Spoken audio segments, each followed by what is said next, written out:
జరుగుతున్నది ఏంటంటే ఒక కొడంగల్ లిఫ్ట్ ఇరిగేషన్ స్కీమ్ అని పెట్టారు ముఖ్యమంత్రి గారు.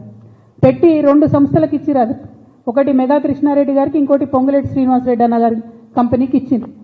కేసీఆర్ గారు 10 సంవత్సరాల పరిపాలనలో ఏదన్నా ప్రాజెక్టు తలపెడితే అడ్వాన్స్ ఇయ్యలే. ఎప్పుడు పని చేయండి పైసలు తీసుకోండి అన్నారు, కానీ కాంట్రాక్టర్లకు ఎప్పుడు అడ్వాన్స్ ఇయ్యలే. రేవంత్ రెడ్డి గారు చేంజ్ చేసిరు. ఇద్దరు సంస్థలకు కలిపి దాదాపు 1200 కోట్లు అడ్వాన్స్ ఇచ్చేసింది.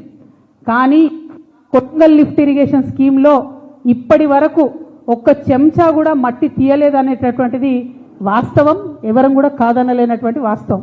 అయినా కూడా 600 కోట్లు ఇచ్చేసింది. ఒక్కొక్క సంస్థకి 1200 కోట్లు మొత్తం కాంట్రాక్టర్లకు వెళ్ళిపోయినాయి. అంటే దీనివల్ల మనకేమర్థమవుతున్నది? ఈయన అప్పు బయటకు వెళ్ళి తీసుకొస్తారు, ఆ తీసుకొచ్చిన అప్పు కాంట్రాక్టర్లకు పోతుంది, కాంట్రాక్టర్ల దగ్గరికి వెళ్ళి వీళ్ళకి వచ్చే కమిషన్లు వీళ్ళకి వస్తాయి.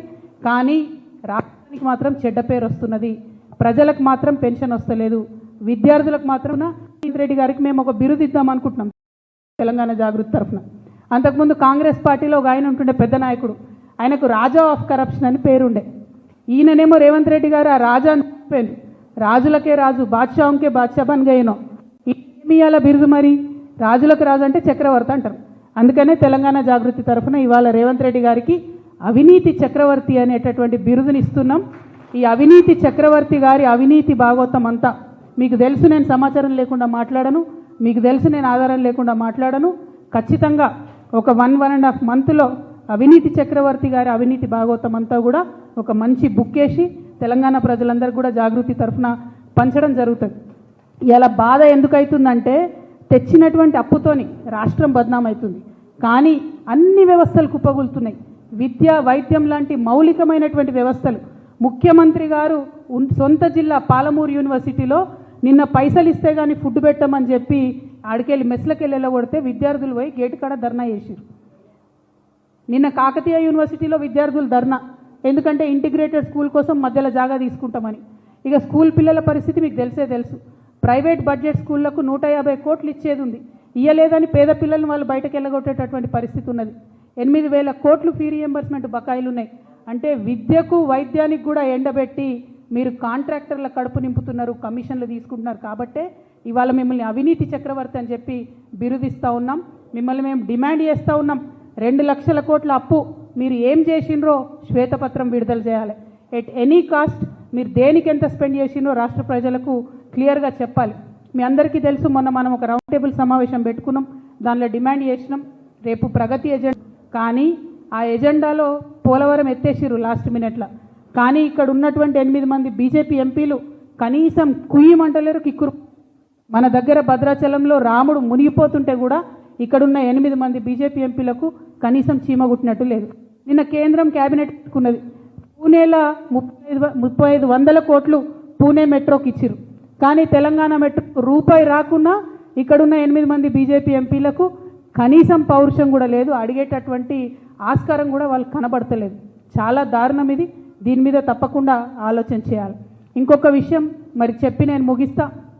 జూలై 6వ తారీఖు నాడు ఇక్కడ ప్రజాభవన్లో రేవంత్ రెడ్డి గారిది, చంద్రబాబు నాయుడు గారిది మీటింగ్ అయ్యి హైదరాబాద్ బిర్యానీ ఆయనకు పెట్టిన తర్వాత, ఈయన గోదావరి నీళ్ళన్నీ కట్టగట్టి గిఫ్ట్ లాగా ఆయనకి ఇచ్చిన తర్వాత, అదే జూలై 15 నాడు సెంట్రల్ గవర్నమెంట్ ఏజెన్సీతో బనకచెర్ల పోలవరం అనేటటువంటి లింకేజ్ ప్రాజెక్టు ప్రారంభమైంది. ఇది 100కి 100% వాస్తవం. ఈ విషయం మీద ఆంధ్ర ప్రాంత మేధావులు కూడా నిన్న ప్రెస్ మీట్ పెట్టిండ్రు. ఏబి వెంకటేశ్వరరావు గారు, కంబంపాటి పాపారావు గారు, అక్కినేని భవానీ ప్రసాద్ గారు, టి లక్ష్మీనారాయణ గారు, వీళ్ళందరూ కలిసి నిన్న ప్రెస్ మీట్ పెట్టి మనం తెలంగాణ వాళ్ళని చెప్పినమే వాళ్ళు చెప్తున్నారు, ఆల్రెడీ నీళ్ళు ఇచ్చే ఏరియాకే మళ్ళీ నీళ్ళు తీసుకొచ్చే ఈ ప్రాజెక్టు ఎవరి కోసం కడుతురు, ఎందుకోసం కడుతురు, కేవలం మెగా సంస్థ కోసమే కడుతున్నారు అని అన్నారు. ఈ అవినీతి చక్రవర్తి గారి అవినీతి బార్డర్లు దాటిందనడానికి ఇది మరొక రుజువు. ఇక్కడ ఆయన ఒప్పుకున్నాడు, అక్కడ ప్రాజెక్టు మళ్ళా ఆయన ఫేవరెట్ సంస్థకే ఇస్తూ ఉన్నారు. ఇవన్నిటి అంశాల మీద కూడా ముఖ్యమంత్రి గారు ప్రజలకు తక్షణమే వివరణ ఇవ్వాలి. ఈ రోజు వరకు తెచ్చిన అప్పు ఎంతనో చెప్పాలి, తెచ్చినటువంటి అప్పును మీరు ఏం చేసిందో కూడా ముఖ్యంగా ముఖ్యమంత్రి రేవంత్ రెడ్డి గారిని డిమాండ్ చేస్తూ ఉన్నాను. Thank you. జై తెలంగాణ.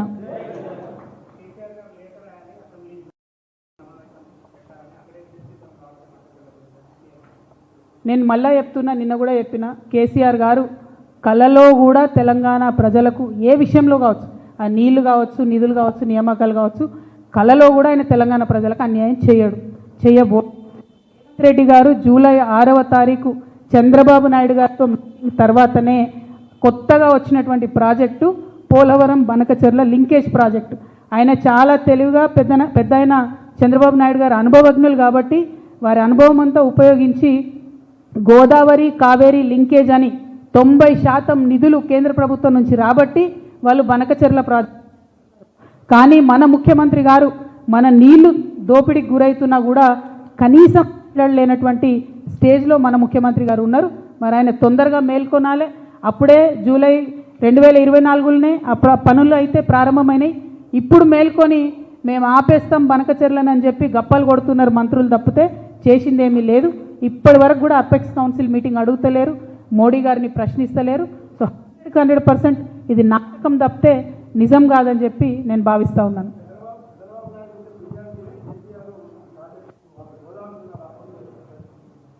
ఆంధ్ర బిర్యానీ ఎట్లుంటుందో కేసీఆర్ సార్ చెప్పిండు కదనే, మనం ఆంధ్రలో ఏం తింటాం. కానీ ఇక్కడ హైదరాబాద్లో చంద్రబాబు నాయుడు గారిది రేవంత్ రెడ్డి గారి మీటింగ్ అయిపోయిన తర్వాతనే మన కేంద్ర ప్రభుత్వ సంస్థ వాటర్ లింకేజ్ ఏదైతే ప్రాజెక్ట్ ఉంటుందో ఆ డిస్కషన్ ప్రారంభమైంది. అది ఆధారాలతో సహా ఉన్నది. జూలై 15న వాళ్ళు మీటింగ్ పెట్టుకున్నారు. సో ఇందులో కొత్తదనం ఏం లేదు. కేవలం చంద్రబాబు నాయుడు గారికి ఎదురు చెప్పలేనటువంటి ఒక అచేతన స్థితిలో మన రాష్ట్ర ముఖ్యమంత్రి గారు ఉండడం నిజంగా కూడా మన రాష్ట్ర ప్రజల యొక్క దౌర్భాగ్యం. Thank you. జై తెలంగాణ.